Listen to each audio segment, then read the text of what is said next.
বন্ধুরা, আমি চৈতালি ন্যাচারাল ভ্লগের পক্ষ থেকে সকল বন্ধুকে জানাই আমার আন্তরিক প্রীতি, শুভেচ্ছা এবং অভিনন্দন। বন্ধুরা, আজ আমি ঠাকুর শ্রী রামকৃষ্ণের কথা বলবো। হ্যাঁ বন্ধুরা, আজকের যে বিষয়টা নিয়ে আমি এই ভিডিওটা করছি সেটি হচ্ছে, কি উদ্দেশ্য নিয়ে রামকুমার গদাধরকে কলিকাতায় লইয়া আসিয়াছিলেন। হ্যাঁ বন্ধুরা, এই বিষয়টাকে নিয়ে আজকে আমি এই ভিডিওটা করছি। বন্ধুরা, ভিডিওটা আপনারা সম্পূর্ণ দেখুন এবং শুনুন। আশা করি ঠাকুর শ্রী রামকৃষ্ণের সম্পর্কে অনেক কিছু কথা আপনারা জানতে পারবেন। আমি সংক্ষেপেই বলবো, তাহলে শুনুন। দুই উদ্দেশ্যে রামকুমার গদাধরকে কলিকাতায় লইয়া আসিয়াছিলেন। টোলের অধ্যাপনা, গৃহস্থালির কাজকর্ম, যজন যাজন প্রভৃতি সব দিক সামলানো তাহার পক্ষে কঠিন হইয়া পড়িয়াছিল। তাই ভাবিয়াছিলেন, গদাধর কাছে থাকিলে কতক সাহায্য পাওয়া যাইবে। উহা ছিল গৌণ উদ্দেশ্য। মুখ্য উদ্দেশ্য ছিল গদাধরকে লেখাপড়া শেখানো। বিদ্যা শিক্ষায় গদাধরের অমনোযোগ দেখিয়া এবং পরিবারের ভবিষ্যৎ চিন্তা করিয়া রামকুমার বড়ই উদ্বিগ্ন হইয়াছিলেন।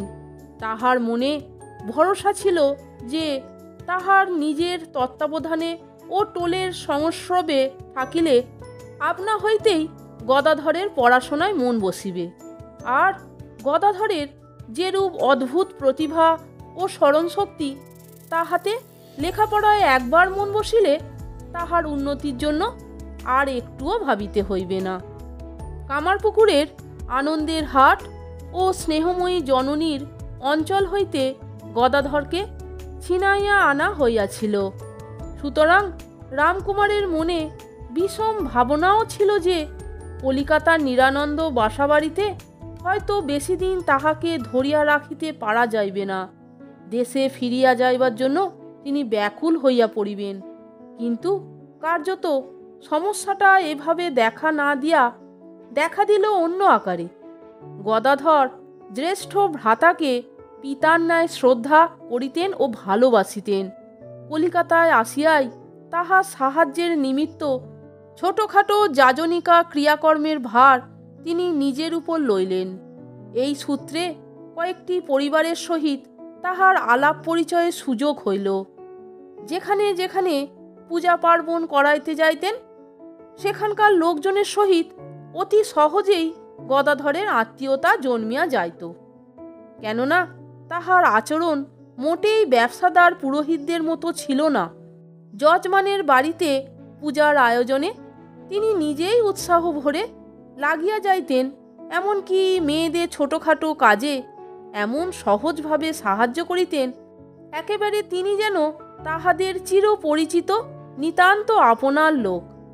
পূজায় বসিলে গদাধর তাহার স্বভাবসিদ্ধ তন্ময়তার সহিত বহুক্ষণ ধরিয়া আরাধ্য দেবতার অর্চনাদি করিতেন।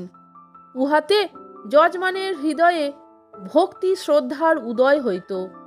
অধিকন্তু তাহার মধুর কণ্ঠের ভজন সঙ্গীত সকলকেই মুগ্ধ করিত। ক্রমে ক্রমে পাড়ার ভিতরে গদাধরের অনেক সঙ্গী জুটিয়া গেল। তিনি তাহাদের সহিত মিলিয়া খেলাধুলা, আমোদ প্রমোদ ও গান বাজনা করিতেন। নতুন পরিবেশের মধ্যে এইরূপে গদাধর অনায়াসেই নিজেকে মানাইয়া লইলেন। কিন্তু লেখাপড়ায় তাহার বিন্দুমাত্র অনুরাগ দেখা গেল না। পাছে বিপরীত ফল হয়, সেই ভয়ে রামকুমার প্রথমে এ বিষয়ে ভাইকে কোনো কিছু বলিতে সাহস পাইতেন না। কিন্তু যখন মাস কয়েক অতিবাহিত হইবার পরেও গদাধরের মতিগতির কোনো পরিবর্তন ঘটিল না, তখন তিনি বলিতে বাধ্য হইলেন। একদিন গদাধরকে নিভৃতে ডাকিয়া পরম স্নেহে নানাভাবে বুঝাইয়া কহিলেন যে ব্রাহ্মণের ঘরে জন্মিয়া লেখাপড়া না শিখিলে লোকে মূর্খ বলিয়া উপহাস করিবে এবং আহারও জুটিবে না। অতএব একটু কষ্ট স্বীকার করিয়া এই বয়সে বিদ্যাভ্যাস করা নিতান্ত আবশ্যক ইত্যাদি। আশ্চর্যের বিষয়, পিতৃতুল্য অগ্রজের মুখে এরূপ কাতরোক্তি শুনিয়াও গদাধর কিছুমাত্র লজ্জিত কিংবা বিচলিত হইলেন না। নিঃসংকোচে এবং সুস্পষ্ট ভাষায় তিনি জবাব দিলেন যে চালকলা বাঁধা বিদ্যায় তাহার কোনোই দরকার নাই। শিখিতে হয়তো এমন বিদ্যা শিখিবেন যাহাতে ঈশ্বর লাভ হয় এবং জীবনের সকল প্রয়োজন নিঃশেষে মিটিয়া যায়। বালকের মুখে এরূপ উক্তির তাৎপর্য রামকুমারের মোটেই হৃদয়ঙ্গম হইল না। তিনি কনিষ্ঠের একগুঁয়েমির কথা বিলক্ষণ জানিতেন, অতএব মনের দুঃখ মনে চাপিয়া চুপ করিয়া রহিলেন। দেখিতে দেখিতে ওইভাবে সম্পূর্ণ 2 বৎসর কাটিয়া গেল।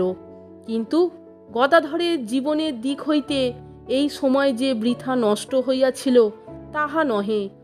যে পরাবিদ্যা লাভের নিমিত্ত তিনি মনে মনে অতিশয় ব্যাকুল ছিলেন, উহার অনুশীলনের উপযুক্ত ক্ষেত্র ইত্যবসরে তাহার জন্য প্রস্তুত হইতেছিল।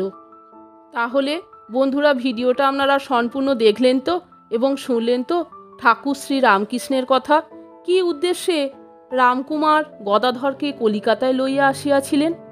যদি ভিডিওটা আপনাদের ভালো লাগে তাহলে একটা লাইক, কমেন্টস এবং আমার চ্যানেলটিকে সাবস্ক্রাইব করে আমার পাশে থাকবার অনুরোধ করলাম। ভালো লাগলে বন্ধুদের মধ্যে শেয়ার করে দেবেন। আমার চ্যানেলে এইরকম আরও অনেক ভিডিও আপনারা পাবেন। বন্ধুরা, প্লিজ আমার চ্যানেলের ভিডিওগুলো আপনারা একটু দেখুন। ঠাকুর শ্রী রামকৃষ্ণ, শ্রী শ্রী মা স্বামী বিবেকানন্দ আমি অনেক ভিডিও উপস্থাপনা করব। এর পরের ঘটনাটি কি হলো আপনাদের সমস্ত কিছু আমি জানাবো। আপনারা আমার চ্যানেলের ভিডিওগুলো দেখুন। আপনারা সকলে ভালো থাকবেন, সুস্থ থাকবেন। আমি আবার আসছি পরের দিন ঠাকুরের ভিডিও নিয়ে। ভিডিওটি সম্পূর্ণ দেখার জন্য আপনাদের আমি অসংখ্য ধন্যবাদ জানাচ্ছি।